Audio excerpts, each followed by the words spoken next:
और आपका आज की वीडियो स्वागत है। आज जो वीडियो हम लेकर आए हैं उसी सजेशन हमें दी है आकाश सैनी ने और वीडियो का टाइटल है medical science failed to explain it, the medical man of Siachen, India's bravest episode 9। देख लेते हैं मिरेकल मैन को, लेकिन उससे पहले इस वीडियो के चैनल का ओरिजिनल लिंक आपको हमारी वीडियो की डिस्क्रिप्शन में मिल जाएगा। सब्सक्राइब करें, लाइक करें, शेयर करें, फॉलो करेंगे चैनल को। उसके अलावा मैं व्लॉगिंग चैनल का लिंक और इंस्टाग्राम का लिंक भी हमारी वीडियो की डिस्क्रिप्शन में मिल जाएगा। सब्सक्राइब करें, लाइक करें, शेयर करें, फॉलो करें। चलिए देख लेते हैं ये वीडियो।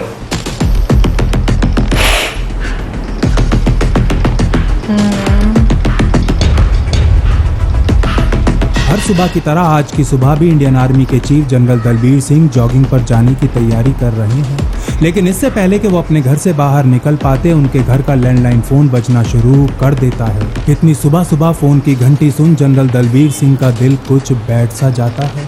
घबराए मन के साथ वो फोन उठाते हैं तो उन्हें दूसरी साइड से कुछ वैसा ही सुनने को मिलता है जिसका उन्हें डर लग रहा था। उन्हें बताया जाता है कि सियाचिन ग्लेशियर में आए एक एवलांच में सोनम पोस्ट और उस पर तैनात 10 भारतीय फौजी पूरी तरह बर्फ के नीचे दब चुके हैं। जॉगिंग का प्लान कैंसिल कर जनरल दलबीर सिंह फटाफट नहाते हैं और अपनी यूनिफॉर्म पहन साउथ ब्लॉक में स्थित इंडियन आर्मी के हेडक्वार्टर्स के लिए निकल पड़ते हैं। अपने ऑफिस में घुसते ही जनरल दलबीर सिंह सबसे पहले पीएमओ को ये दुखद समाचार देते हैं। थोड़ी देर बाद प्रधानमंत्री नरेंद्र मोदी उनको फोन करके खुद सिचुएशन का जायजा लेते हैं और उन्हें हर क्षण की लाइव अपडेट्स देते रहने के लिए भी कहते हैं। इसके बाद दुनिया की सबसे ऊंची पोस्ट में से एक सोनम पोस्ट पर इंडियन आर्मी के इतिहास का सबसे बड़ा सर्च एंड रेस्क्यू मिशन शुरू हो जाता है। घंटे पहर में बदलने लगते हैं और पहर दिनों में, लेकिन एक भी फौजी का पता नहीं चल पाता और हर बीतते क्षण के साथ फौजियों के जीवित बाहर आने की आशा भी धूमिल होती जाती है। धरती पर बर्फीला नरक कहे जाने वाले इस स्थान पर 25 से 30 फीट बर्फ के नीचे कई दिनों तक दबे रहने के बाद आखिर कोई जिंदा कैसे बच सकता है? इस बात को जानते हुए भी 150 फौजी और 50 सिविलियंस पूरे जी जान से इस रेस्क्यू मिशन में लगे रहते हैं। -40 डिग्री की हड्डियां गलाने वाली इस ठंड में चल रहा ये रेस्क्यू मिशन अपने छठे दिन में पहुंच चुका था और पूरा देश इन 10 फौजियों को शहीद मान शोक मनाना भी शुरू कर चुका था कि तभी 9 फरवरी को रात 12:26 पर राहुल सिंह नाम के एक पत्रकार अपने ट्विटर हैंडल के ऊपर एक न्यूज ब्रेक करते हैं। सियाचिन में वो 10 फौजी जिनको मृत माना जा रहा था उनमें से एक फौजी बच गया है। लांस नायक हनुमंतप्पा की हालत नाजुक है, उनके लिए प्रार्थना कीजिए। ये एक चमत्कार है। चंद ही मिनटों में राहुल सिंह की ट्वीट पूरे देश में वायरल हो जाती है। न्यूज चैनल्स इसे ब्रेकिंग न्यूज की तरह फ्लैश करने लगते हैं। अगले दिन की सुबह होते होते सभी न्यूज चैनल्स पर रेगुलर प्रोग्राम्स की जगह रिटायर्ड फौजी और डॉक्टर्स इसी अविश्वसनीय घटना के ऊपर चर्चा कर रहे होते हैं। हर किसी की जुबान पर बस एक ही सवाल था कि आखिर ऐसा कैसे संभव है? 21,000 फीट की ऊंचाई पर 6 दिनों तक 25 फीट बर्फ के नीचे दबे रहने के बाद हाड़ मांस का बना एक आदमी जिंदा कैसे रह सकता है? मेडिकल साइंस के बड़े से बड़े एक्सपर्ट्स भी इसको समझा पाने में खुद को पूरी तरह असमर्थ पा रहे थे। ऐसे ही एक न्यूज चैनल पर काफी देर से चुपचाप बैठा एक डॉक्टर बहुत देर तक कुछ सोचने के बाद कहता है, मेरे ख्याल से लांस नायक हनुमंतप्पा एक ह्यूमन है ही नहीं, वो सुपर ह्यूमन है।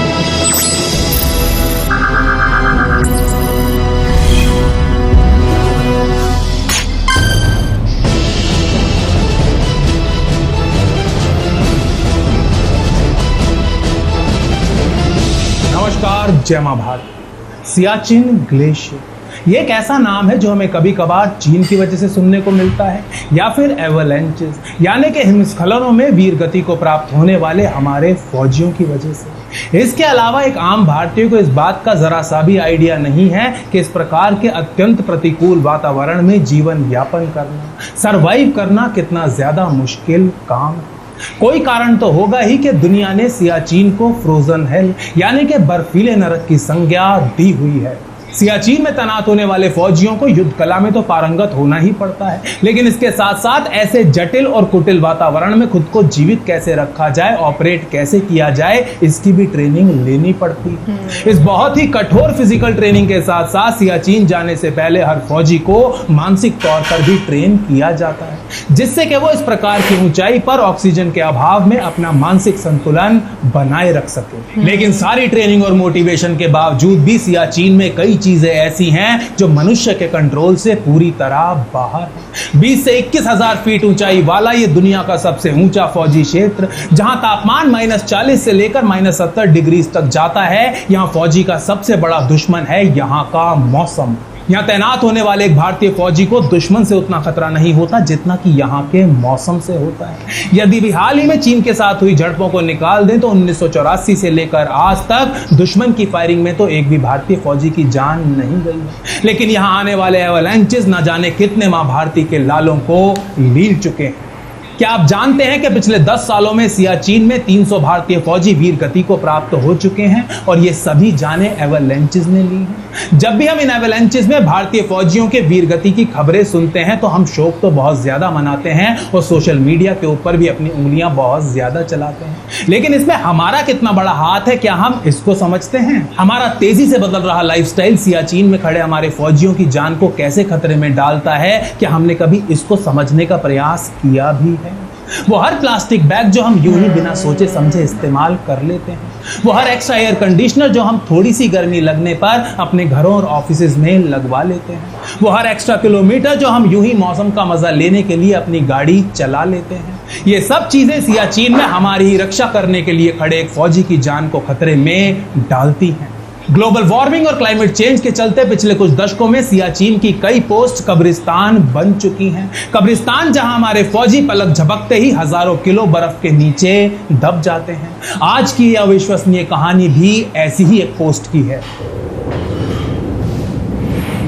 ये 10 भारतीय फौजी, जिनमें से ज्यादातर मद्रास रेजिमेंट की 19th बटालियन के ऑफिसर्स थे, अभी 2 महीने पहले ही हाइकिंग करके सियाचिन की सोनम पोस्ट पर आए थे। दुनिया की सबसे ऊंची फौजी पोस्ट में से एक सोनम पोस्ट सल्टोरो रिज के ऊपर स्थित है। इसके पूर्व में पूरा सियाचिन ग्लेशियर दिखाई पड़ता है और पश्चिम में पाकिस्तान के कब्जे वाले कुछ इलाके। इस पोस्ट का नाम 1984 के नायक लद्दाख के हवलदार सोनम के नाम पर रखा गया था। इसकी पोजीशन भारतीय फौज को दुश्मन के ऊपर एक अत्यंत महत्वपूर्ण एडवांटेज प्रदान करती है, लेकिन इस एडवांटेज के साथ आता है दुनिया का सबसे बुरा, खतरनाक और अनप्रेडिक्टेबल मौसम। अक्टूबर 2015 में सियाचिन आए इन फौजियों को दिसंबर में इस पोस्टिंग के लिए चुना गया था और ये सिलेक्शन रैंडम सिलेक्शन नहीं था। 19 मद्रास के कर्नल ओम बहादुर गुरुंग ने 10 जवानों को सियाचिन के सबसे खतरनाक डिप्लॉयमेंट के लिए खुद अपने हाथों से चुना था। 20,500 फीट की ऊंचाई पर स्थित इस पोस्ट पर केवल उन्हीं सैनिकों को डिप्लॉय किया जाता था जो हाथी जैसा दिमाग, शेर जैसी ताकत, चीते जैसी फुर्ती और चींटी जैसा संयम रखते हों।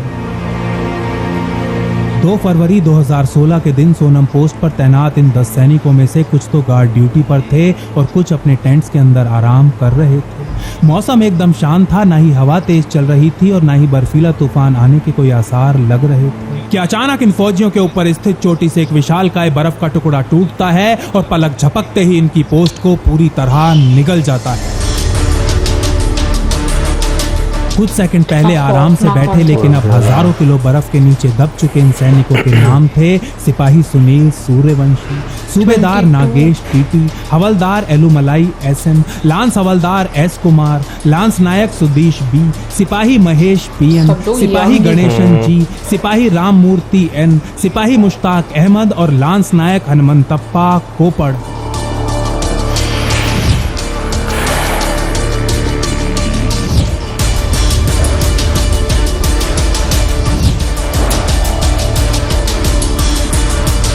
दो फरवरी को देर रात सोनम पोस्ट पर आया ये एवलांच स्लैब एवलांच था, जिसको कि सभी प्रकार के हिमस्खलनों में सबसे ज्यादा भयावह और दैत्य रूपी माना जाता है। 800 मीटर चौड़े और 1000 मीटर लंबे इस दैत्यकाय हिमखंड को पहाड़ की चोटी से सोनम पोस्ट तक आने में केवल पलक झपकने जितना समय ही लगा था। केवल कुछ क्षणों के अंतर में सोनम पोस्ट 25 से 30 फीट बर्फ के नीचे दब चुकी थी और जहां कुछ सेकंड्स पहले तक हरे रंग के टेंट्स खड़े हुए थे, वहां अब बर्फ के बड़े बड़े पत्थर रूपी ढेरों के अलावा और कुछ भी दिखाई नहीं पड़ रहा था।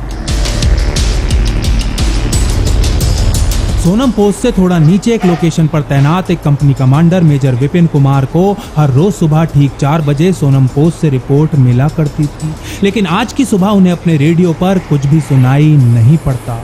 लेकिन इस बात से मेजर कुमार ज्यादा चिंतित नहीं होते, क्योंकि सियाचिन में ऐसा होना काफी आम बात थी। इस प्रकार का उपशून्य तापमान रेडियो और दूसरे इलेक्ट्रॉनिक उपकरणों को अक्सर जाम कर दिया करता था। 1 घंटा बीत जाता है, लेकिन अभी भी सोनम पोस्ट से कोई मैसेज नहीं आता। अब मेजर कुमार के माथे पर हल्की हल्की सलवटें पड़ने लगती हैं। वो अपनी कुर्सी से खड़े हो टेंट के अंदर बाहर चक्कर लगाने लगते हैं कि 15 मिनट बाद ठीक 5:15 पर उनके रेडियो पर एक अत्यंत कमजोर सी आवाज सुनाई पड़ती है। साहब, हम बर्फ के नीचे दब गए हैं। ये आवाज हवलदार एलुमलई की थी। तमिलनाडु के रहने वाले हवलदार एलुमलई इस समय 20 फीट बर्फ के नीचे दबे हुए थे और किसी चमत्कारवश उनका हाथ अपने रेडियो तक पहुंच गया था। सोनम पोस्ट पर क्या हुआ है, मेजर कुमार को ये समझने के लिए हवलदार एलुमलई के ये 7-8 शब्द ही काफी थे, क्योंकि अभी 1 महीने पहले ही 3 जनवरी 2016 के दिन भी सियाचिन ग्लेशियर में एक एवलांच आया था और 4 भारतीय फौजी क्षण भर में वीर गति को प्राप्त हो गए थे। मेजर विपिन कुमार बिना एक क्षण गवाए रेस्क्यू पार्टी बनाना शुरू कर देते हैं और अपने सीईओ कर्नल गुरुंग को भी अलर्ट भेज देते हैं, जो 15,000 फीट की ऊंचाई पर स्थित कुमार पोस्ट पर बेस्ड थे। कर्नल गुरुंग भी इस मैसेज को तुरंत चेन ऑफ कमांड में अपने ऊपर सियाचिन में ही स्थित इंडिपेंडेंट इन्फेंट्री ब्रिगेड को रिले कर देते हैं, जहां से खबर लेह में 14 कोर के बेस और फिर उधमपुर स्थित नॉर्दर्न कमांड हेडक्वार्टर्स होते हुए दिल्ली में इंडियन आर्मी के हेडक्वार्टर्स तक पहुंच जाती है। कितनी लंबी चेन। सियाचिन बेस कैंप पर 19 मद्रास के second in command colonel Dinesh Tanwar की अगुवाई में एक अस्थायी कोऑर्डिनेशन सेंटर भी स्थापित कर लिया जाता है। 2 घंटे बाद सुबह के 7:15 पर मेजर कुमार अपनी टीम के साथ सोनम पोस्ट पर पहुंच चुके होते हैं और यहाँ का दृश्य देख उनकी और उनके साथियों की रीढ़ में एक कपकपी सी दौड़ जाती है। हवलदार एलुमलई का मैसेज मिलने के बाद मेजर कुमार ने अपने दिमाग में जैसा सोचा था, यहाँ का दृश्य उससे कहीं ज्यादा भयावह था।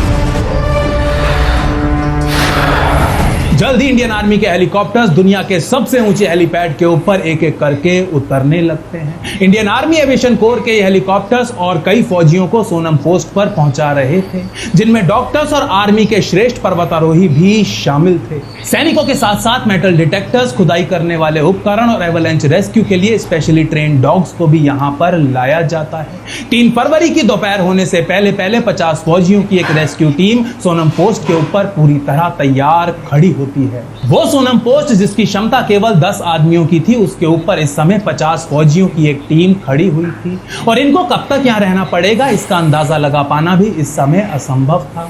इसीलिए सियाचिन बेस कैंप की सहायता से इन 50 फौजियों के लिए राशन, पानी और दवाइयों का इंतजाम भी किया जाता है। सारी तैयारियां पूरी होते ही रेस्क्यू टीम के ये फौजी हर हर महादेव का नारा लगाते हुए खुदाई करना शुरू कर देते हैं और सूरज छिपने तक बिना रुके लगे रहते हैं। अंधेरा होने के बाद रेस्क्यू टीम चाहते हुए भी अपना काम नहीं कर सकती थी। उनके 10 भाई बर्फ के नीचे दबे पड़े हैं। इस बात को अपने दिमाग में लिए रेस्क्यू पार्टी के ये फौजी अपनी पहली रात किसी तरह करवटें बदलते हुए काट देते हैं और अगले दिन की पहली किरण के साथ एक बार फिर से खुदाई का काम शुरू कर देते हैं। 4 फरवरी की दोपहर होते होते फौजियों के बर्फ में दबे होने की ये खबर पूरे देश में आग की तरह फैल चुकी थी। इधर सोनम पोस्ट पर प्रयासों के साथ साथ रेस्क्यू पार्टी का साइज भी बढ़ता जा रहा था और उधर देश भर के कई मंदिरों, गुरुद्वारों, मस्जिद, मज़ारों में इन फौजियों की कुशलता के लिए प्रार्थनाएं भी शुरू हो चुकी थी।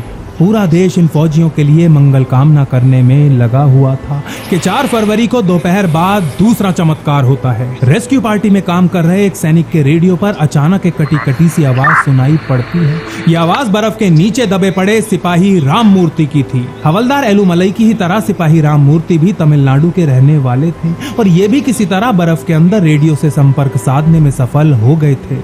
जब से रेस्क्यू पार्टी इस एवलांच साइट पर आई थी तब से उनका हवलदार एलुमलई से तो कोई संपर्क नहीं हो पाया था, लेकिन अभी अभी सुनाई पड़ी सिपाही राममूर्ति की आवाज पूरी रेस्क्यू टीम में आशा और जोश की नई लहर भर देती है। इस मैसेज के मिलते ही वो फौजी भी जो अभी अभी अपनी शिफ्ट पूरी कर आराम करने के लिए बैठे थे, फिर से खुदाई करने में लग जाते हैं। सिपाही राममूर्ति 2 घंटों तक रेस्क्यू टीम के साथ रेडियो कांटेक्ट बनाए रखते हैं, लेकिन काफी प्रयास करने के बाद भी अपनी एग्जैक्ट लोकेशन समझा नहीं पाते। 4 फरवरी को रात 9 बजे सिपाही राममूर्ति की आवाज आना बंद हो जाती है। उनके रेडियो की बैटरी खत्म हुई थी या फिर जीवन की, इस समय ये बता पाना मुश्किल था। इस समय तक रेस्क्यू टीम में 150 फौजी काम कर रहे थे और लद्दाख के 50 स्थानीय लोग भी उनके साथ बचाव कार्यों में जुटे हुए थे। फौजियों की तलाश में खुदाई करती रेस्क्यू टीम को 5 दिन हो चुके थे, लेकिन अभी तक एक भी फौजी को बाहर नहीं निकाला जा सका था।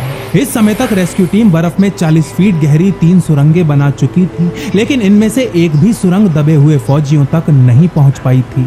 इतने दिन बीत जाने के बाद किसी भी फौजी के जीवित बाहर आने की आशा भी कमजोर पड़ चुकी थी, लेकिन रेस्क्यू टीम के काम में जरा सी भी कमजोरी नहीं आई थी। परिस्थिति चाहे जैसी भी हो, इंडियन आर्मी अपने एक भी आदमी को पीछे नहीं छोड़ती और इस बार भी ऐसा नहीं होने वाला था। एक सुरंग के अंदर ऑपरेट कर रही रेस्क्यू टीम अपने मेटल डिटेक्टर्स की मदद से बर्फ के नीचे किसी भी प्रकार के सिग्नल को ढूंढने के हर संभव प्रयास में लगी होती है कि तभी शाम के लगभग 6 बजे उन्हें कुछ दिखाई पड़ता है। रेस्क्यू टीम की नजर सुरंग के साइड में से निकल रही एक केबल के ऊपर पड़ती है। ये एक कम्युनिकेशन केबल थी और 5 दिनों की खुदाई के बाद इस तबाही के नीचे मिलने वाला ये सबसे पहला ऑब्जेक्ट था। स्पष्ट था कि रेस्क्यू टीम को अब इस केबल को फॉलो करना था। इस सुरंग के अंदर रेस्क्यू टीम को इस केबल को फॉलो करते हुए इसके समानांतर यानी कि एक हॉरिजॉन्टल सुरंग खोदनी थी। ये एक बहुत ही ज्यादा खतरनाक काम था, क्योंकि 40 फीट की ये सुरंग पहले से ही काफी कमजोर थी। अब इसके अंदर 90 डिग्री के एंगल पर एक और सुरंग खोदना इसको और ज्यादा कमजोर बना सकता था, जिसकी वजह से ये सुरंग ढह सकती थी और इसके अंदर मौजूद रेस्क्यू टीम के फौजी भी बर्फ के नीचे दब सकते थे। लेकिन केबल को फॉलो करने के अलावा और कोई रास्ता भी नहीं था। रेस्क्यू टीम बहुत ही सावधानी के साथ सुरंग के अंदर एक और सुरंग खोदना शुरू कर देती है, लेकिन कुछ ही घंटों में रात हो जाती है और एक बार फिर से खुदाई का काम रोकना पड़ता है। अगले दिन की पौ फटते ही रेस्क्यू टीम फिर से सुरंग खोदने का काम शुरू कर देती है और हेलोजन लैंप्स की मदद से उस केबल को फॉलो करती रहती है। थोड़ी देर तक इस केबल के साथ साथ सुरंग खोदने के बाद रेस्क्यू टीम को एक टेंट का हिस्सा दिखाई पड़ता है, लेकिन किसी भी प्रकार की आवाज सुनाई नहीं देती। टेंट का ये टुकड़ा देख रेस्क्यू टीम का जोश कई गुना बढ़ जाता है और अगले 5 घंटों तक बिना रुके खुदाई करने के बाद वो बर्फ से भरे इस टेंट तक पहुंच ही जाते हैं। जैसे ही रेस्क्यू टीम इस टेंट को खींचने का प्रयास करती है, उनके पीछे की कमजोर सुरंग हिलने लगती है कि तभी एक फौजी की नजर टेंट में लिपटी हुई एक बॉडी पर पड़ती है। 6 दिनों की मेहनत के बाद सोनम पोस्ट के 10 फौजियों में से पहला फौजी मिल चुका था। अत्यंत सावधानी के साथ ठंड से जम चुके इस फौजी को सुरंग से बाहर निकाल लिया जाता है। 3 और घंटों तक इस टेंट को खंगालने के बाद रेस्क्यू टीम को एक और फौजी की बॉडी दिखाई पड़ती है और इसको भी एक पुली की सहायता से सुरंग से बाहर निकालना शुरू कर दिया जाता है। रेस्क्यू टीम के 2 फौजी बहुत धीरे धीरे इस फौजी को सुरंग से बाहर निकालने में लगे ही होते हैं कि अचानक आगे वाला फौजी रुक जाता है। क्या हो गया, रुक क्यों गया, रस्सी खींचता रहे भाई, पीछे वाला फौजी आगे वाले फौजी से कहता है। पूरी तरह अवाक खड़ा ये फौजी थोड़ी देर तक रस्सी से बंधे पूरी तरह ठंड से जम चुके उस फौजी को घूरने के बाद कहता है, इसकी तो सांसें चल रही हैं, क्या पागल हो गया है क्या, ऐसा कैसे हो सकता है। पीछे वाला फौजी जोर से चिल्लाता है तो आगे वाला फौजी और भी ज्यादा विश्वास से दोबारा कहता है, हाँ इसकी सांस चल रही है, जल्दी कर जल्दी कर। 144 घंटों तक 25 फीट बर्फ के नीचे दबे रहने के बाद भी सांसें ले रहे इस फौजी का नाम था लांस नायक हनुमंतप्पा कोपड़। तुरंत रेडियो पर इमरजेंसी इवैक का मैसेज रिले कर दिया जाता है। बहुत ही सावधानी लेकिन तीव्रता के साथ लांस नायक हनुमंतप्पा को सुरंग से बाहर निकाला जाता है और तुरंत एक मेडिकल टेंट में ट्रांसफर कर दिया जाता है, जहां आर्मी के 3 डॉक्टर्स पहले से तैनात थे। दिन ढल चुका था, इसलिए लांस नायक हनुमंतप्पा को अभी हेलीकॉप्टर से हॉस्पिटल नहीं ले जाया जा सकता था। इसका मतलब ये था कि 9 फरवरी की ये पूरी रात उनको इसी टेंट में काटनी थी। तीनों डॉक्टर्स पूरी रात लांस नायक हनुमंतप्पा के ऊपर हर क्षण कड़ी नजर बनाए रखते हैं। डॉक्टर्स को डर था कि कहीं इस खुले वातावरण में उनकी बॉडी और ज्यादा शॉक में ना चली जाए, क्योंकि अगर ऐसा हुआ तो उनको बचा पाना असंभव हो जाएगा।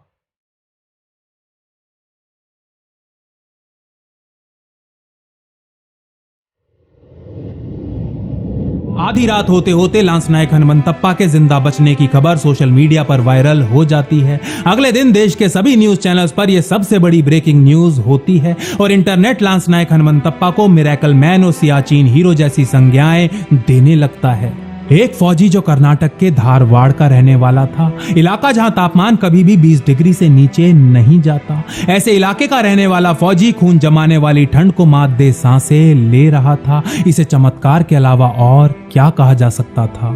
उधर देर रात तक ये खबर कर्नाटक के बेतादुर गांव में लांस नायक हनुमंतप्पा के घर भी पहुंच जाती है। लांस नायक हनुमंतप्पा की पत्नी महादेवी, जो अपने पति को मृत मान पिछले एक हफ्ते से शोक में डूबी हुई थी, इस खबर को सुनते ही बेहोश हो नीचे गिर पड़ती हैं। होश में आने के बाद भी वो काफी देर तक कुछ नहीं बोल पाती।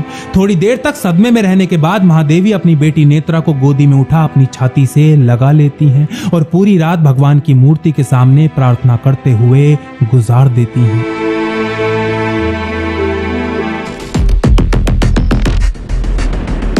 उधर 2000 किलोमीटर दूर उनके पति ऑक्सीजन मास्क की सहायता से 9 फरवरी की रात किसी तरह काट लेते हैं। अगले दिन की सुबह होते ही उनको स्ट्रेचर पर लिटा चीता हेलीकॉप्टर से सियाचिन बेस कैंप ले जाया जाता है। बेस पर एक क्विक चेकअप के बाद उन्हें दूसरे चीता हेलीकॉप्टर में थोइस ले जाया जाता है, जहां इंडियन एयरफोर्स का C-130J सुपर हरक्यूलिस पहले से ही उनके लिए तैयार खड़ा था। इंडियन एयरफोर्स के इस दैत्यकाय कार्गो प्लेन ने अभी 1.5 घंटे पहले ही मोहननगर के हिंडन एयरबेस से सियाचिन के लिए उड़ान भरी थी और इसमें लांस नायक हनुमंतप्पा के लिए विशेष लाइफ सपोर्ट इक्विपमेंट भी इंस्टॉल किया गया था। थोइस पहुंचने के कुछ मिनट बाद ही 77 वेल्ड वाइपर स्क्वाड लांस नायक हनुमंतप्पा को अपने C-130J में लेकर दिल्ली के पालम एयरबेस के लिए निकल पड़ता है। पालम एयरबेस की VIP पार्किंग में इंतजार कर रही एक सुपर स्पेशलिटी एम्बुलेंस लांस नायक हनुमंतप्पा को ले आर्मी R&R हॉस्पिटल के लिए निकल पड़ती है। VVIP एक्सेस कॉन्वॉय में फुल स्पीड से चल रही एम्बुलेंस कुछ ही मिनटों में आर्मी R&R पहुंच जाती है, जहां सैकड़ों न्यूज कैमरे मिरेकल मैन लांस नायक हनुमंतप्पा की एक झलक पाने को उमड़े हुए थे। आर्मी R&R के उस समय के कमांडेंट लेफ्टिनेंट जनरल SD दुहान ने अपने 38 साल के करियर में ऐसा केस नहीं देखा था और उन्होंने अपने इस 4 दशक लंबे करियर में काफी अजीबोगरीब और हैरत अंगेज चीजें देखी हुई थी। मेडिकल साइंस इसे एक्सप्लेन नहीं कर सकती। लांस नायक हनुमंतप्पा का पहला निरीक्षण करने के बाद लेफ्टिनेंट जनरल दुहान मीडिया से कहते हैं, लांस नायक हनुमंतप्पा शारीरिक और मानसिक रूप से फौलाद के बने हुए हैं। इस प्रकार की ऊंचाई पर इस प्रकार की परिस्थितियों में लोग ज्यादा से ज्यादा 1 या 2 दिनों तक ही जिंदा रह पाते हैं। मैं इस विषय के ऊपर सैकड़ों किताबें और रिसर्च पेपर्स पढ़ चुका हूं, लेकिन ऐसे किसी केस के बारे में मैंने आज तक ना ही पढ़ा है और ना ही सुना है। ICU में ट्रांसफर किए जाने के आधे घंटे बाद प्रधानमंत्री मोदी और आर्मी चीफ जनरल सिंह भी लांस नायक हनुमंतप्पा को देखने हॉस्पिटल पहुंच जाते हैं, लेकिन 6 दिनों तक मौत को मुंह चिढ़ाने वाला ये फौजी अब कोमा में जा चुका था। इस समय लांस नायक हनुमंतप्पा जीवित तो थे, लेकिन उनके शरीर में पानी की काफी ज्यादा कमी हो चुकी थी और वो हाइपोथर्मिक, हाइपोक्सिक, हाइपोग्लाइसेमिक होने के साथ साथ अत्यंत गंभीर शॉक में थे और उन्हें न्यूमोनिया भी हो चुका था। शाम होते होते लांस नायक हनुमंतप्पा की पत्नी, बेटी और बाकी परिवार भी दिल्ली एयरपोर्ट पहुंच जाते हैं, जहां से आर्मी की एक विशेष गाड़ी उन्हें सीधा आर्मी हॉस्पिटल लेकर आती है। अपने पति को जी भर के देखने के बाद महादेवी मीडिया के सामने आती हैं और अपनी मातृभाषा कन्नड़ में देश के सामने खुलकर अपनी प्रसन्नता व्यक्त करती हैं। आधी रात होते होते आर्मी R&R के डॉक्टर्स लांस नायक हनुमंतप्पा के ऊपर और ज्यादा गहन उपचार करने का निर्णय लेते हैं। डॉक्टर्स का मानना था कि यदि ये फौजी 6 दिनों तक -50 से -70 डिग्री तापमान को झेल सकता है तो फिर इस उपचार को भी झेल ही लेगा। महादेवी और लांस नायक हनुमंतप्पा के परिवारजन उनकी शुभकामना के लिए हॉस्पिटल के पास ही स्थित एक मंदिर में प्रार्थना करना शुरू कर देते हैं। उनके साथ साथ पूरा देश भी अपने इस फौजी के लिए पूजा प्रार्थना, हवन, इबादत करने में लग जाता है। BSF के एक रिटायर्ड सैनिक तो लांस नायक हनुमंतप्पा की जान बचाने के लिए अपनी किडनी देने दिल्ली तक आ पहुंचते हैं। पूरे देश में खुशी के साथ साथ आशा की एक किरण भी थी। देशवासियों को लग रहा था कि यदि इंडियन आर्मी का इस सुपर ह्यूमन सियाचिन में इतना कुछ झेल सकता है तो अब वो मृत्यु को भी आराम से हरा ही देगा। लेकिन लांस नायक हनुमंतप्पा के परिवार और देशवासियों की आशा ज्यादा देर नहीं रहती। 11:45 पर कर्नाटक का ये वीर योद्धा पूरे 8 दिनों तक यमराज को छकाने के बाद उनका हाथ थाम ही लेता है और वीर गति को प्राप्त हो जाता है। पूरे देश में शोक की लहर दौड़ जाती है। श्रद्धांजलि देने के लिए लांस नायक हनुमंतप्पा के पार्थिव शरीर को दिल्ली में स्थित आर्मी कंपाउंड के ब्रार स्क्वायर में लाया जाता है, जहां परंपरा को तोड़ते हुए प्रधानमंत्री समेत देश के कई बड़े नेता और मंत्री उन्हें अपनी श्रद्धांजलि अर्पित करते हैं। ब्रार स्क्वायर पहुंचने से पहले प्रधानमंत्री मोदी ट्वीट कर देशवासियों से कहते हैं, वो हमें उदास और टूटा हुआ छोड़कर चला गया। लांस नायक हनुमंतप्पा की आत्मा को शांति मिले। तुम्हारे अंदर का सिपाही अमर है। गर्व है कि तुम्हारे जैसे बलिदानी ने भारत की सेवा की। जब लांस नायक हनुमंतप्पा की वीर गति की खबर उनकी पत्नी महादेवी तक पहुंचती है तो वो बस इतना ही बोल पाती हैं, कृपा करके उनकी मां को कुछ मत बताना, वो बर्दाश्त नहीं कर पाएंगी। लांस नायक हनुमंतप्पा की मां बसम्मा इस समय भी भगवान के सामने अपने बेटे के जीवन के लिए प्रार्थना करने में लगी हुई थी। 11 महीने बाद 2017 में आर्मी डे परेड के लिए महादेवी दिल्ली आती हैं और उस समय के आर्मी चीफ से अपने वीर पति का सेना मेडल भी स्वीकार करती हैं। इसी दिन की रात को आर्मी चीफ के घर पर आयोजित किए गए एक रिसेप्शन के दौरान महादेवी ज्यादातर समय अपनी बेटी नेत्रा के साथ एक कुर्सी पर चुपचाप बैठी हुई दिखाई पड़ती हैं। लेकिन जब उनसे पूछा जाता है कि आप क्या चाहती हैं कि आपकी बेटी बड़ी होकर क्या बने, तो महादेवी मुस्कुराते हुए उत्तर देती हैं, वैसे तो वो जो बनना चाहे वो बन सकती है, लेकिन मैं आशा करती हूँ कि ये बड़ी होकर एक आर्मी ऑफिसर बनेगी और सियाचिन में भी सर्व करेगी। मैं जानती हूँ कि अभी महिलाओं को वहां नहीं भेजा जाता, लेकिन नेत्रा अभी बहुत छोटी है। क्या पता जब तक वो बड़ी हो तब तक आर्मी के नियमों में बदलाव आ जाए। उनका ये उत्तर सुनकर वहां बैठी आर्मी ऑफिसर्स की कई पत्नियां अपने आंसू नहीं रोक पाती। बता दो, बंदा मिल गया, बस चिंता कोई जरूरत नहीं है। बंदा मिल गया। एक मिनट पीछे मत भाग, इधर देख। मैं आप डॉक्टरों से मिलूंगा सर, मेरी किडनी या लीवर जो भी चाहिए उनको, किसी भी शरीर का कोई भी अंग चाहिए वो उनको जो है ना फिट कर दिया जाए ताकि वो जिंदा बने। मरते मरते रहा बाकपन साथियों, अब तुम्हारे हवाले वतन साथियों। भाई सबसे पहले मैं तो कहना चाहूँगा कि जो फौजी जो हैं, जो इतनी हाइट पर इतनी ठंड में काम करते हैं, वाकई उनकी हिम्मत को सलाम है। क्योंकि मैं एज ए कॉमन पर्सन बात करूँ ना, तो जब थोड़ा सा मौसम चेंज होना शुरू होता है ना, तो हमारी तबीयत ख़राब होना शुरू हो जाती है। हमसे जो है बगैर अपने आप को कवर किए हमारा गुजारा ही नहीं होता। बिल्कुल। और मैं कहूँगी कि हम लोग मतलब जब ऐसे फौज के बारे में सोचते हैं तो हमारे ध्यान में यही होता है कि वो बॉर्डर पर होते हैं, वो अपने अपने कंट्री को प्रोटेक्ट कर रहे हैं, लेकिन हम लोगों के दिमाग में ये चीजें नहीं आती कभी भी कि मौसम का क्या उन पर असर होता होगा और भी बहुत सारी प्रॉब्लम्स हैं जिनको वो फेस करते होंगे।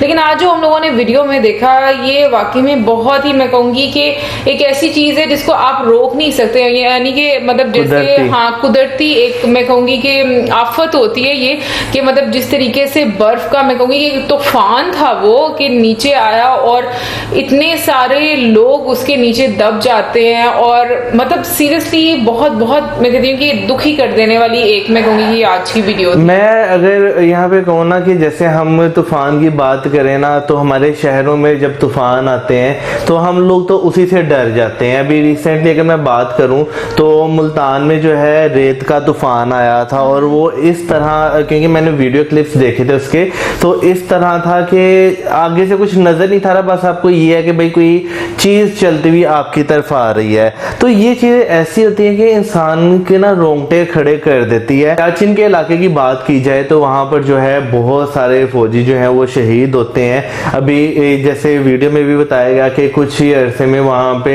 यानी कि लगभग 300 फौजी जो हैं वो अब तक शहीद हो चुके हैं। बिल्कुल। और मैं कहूंगी कि वाकई में ऐसी जगह पर जाने के लिए आपको बहुत ज्यादा हिम्मत की जरूरत होती है, और फौजी बहुत हिम्मत वाले होते हैं, लेकिन मैं कहती हूँ उसके साथ साथ उनकी फैमिलीज जो है वो भी बहुत हिम्मत वाली होती है, क्योंकि उनको नहीं पता होता कि कब उनको क्या खबर सुनने को मिल जाए। और जिस तरीके से हम लोगों ने वीडियो में देखा कि वाकई में मतलब इतने दिनों के बाद हम लोग इमेजिन भी नहीं कर सकते कि कोई जिंदा रह सकता है, और मेडिकल साइंस के पास कोई जवाब नहीं है, तो वाकई में ये एक मिरेकल ही है। बिल्कुल। मैं यहाँ पे एक और बात कहना चाहूंगा कि वहां पर जो फौजी होते हैं उन्हें जो गवर्नमेंट है वो अपनी तरफ से हर तरह की जो है इक्विपमेंट्स जो होती हैं, जो कि इतनी बर्फ पर सर्वाइव आप कर सकें वो आपको देती हैं, बेशक वो क्रीम्स हो या बेशक वो जो है पहनने के लिए हो, लेकिन उसके बावजूद हर टाइम जो है आपकी जान हथेली में रहती है कि आपको नहीं पता कि किस साइड से जो है वो बर्फ का टुकड़ा गिरे तो वो आपकी मौत बन के आपके सामने खड़ा हो, ये वहां पे बिल्कुल भी नहीं मालूम होता। अच्छा, वैसे मैं जब वीडियो देख रही थी मुझे हैरत हो रही थी देखे कि जो बर्फ थी वो वहां पर ऐसे जम गई थी और उसको काटा जा रहा था बकायदा, यानी कि वाकई में आप नहीं सोच पाते इस टाइम पर कि कोई बचा होगा भी या नहीं बचा होगा। लेकिन खैर जहां तक मौसम ने बात की, अभी जैसे हम लोगों ने कुछ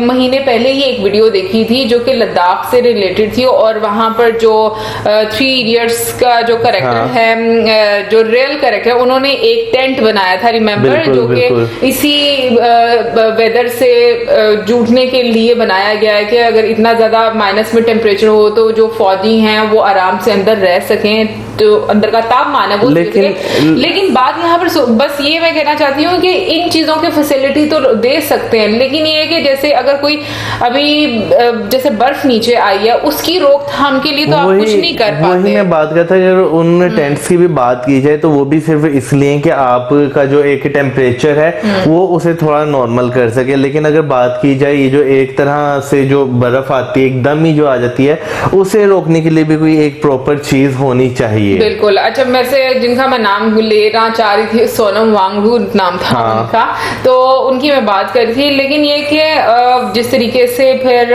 खबर आई और बाकी सब लोगों ने प्रार्थना की, मतलब वाकई में बड़ा एक इमोशनल होता है। मुझे वैसे लगा था कि वो सरवाइव कर जाएंगे, जो जहां तक मतलब मैं वीडियो देख रही थी, लेकिन हाँ, लेकिन एंड पर जिस तरीके से मतलब फिर कोमा में चले गए, इवन कि जब कोमा तक भी मतलब सुना ना, मुझे लगा कि शायद वो वापस सही हो जाएंगे, लेकिन खैर क्या कर सकते हैं।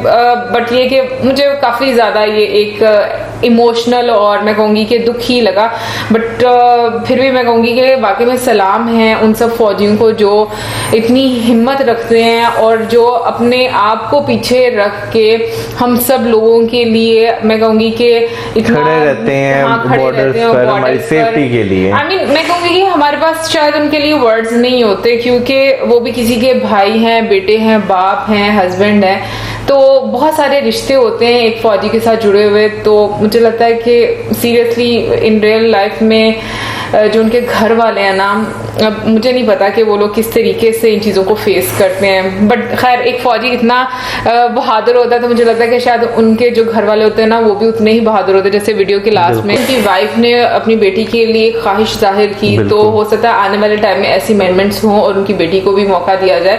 और इसी के साथ हम आपसे लेंगे हमारे वीडियोस, हमारे channel videos, keep us in your prayers.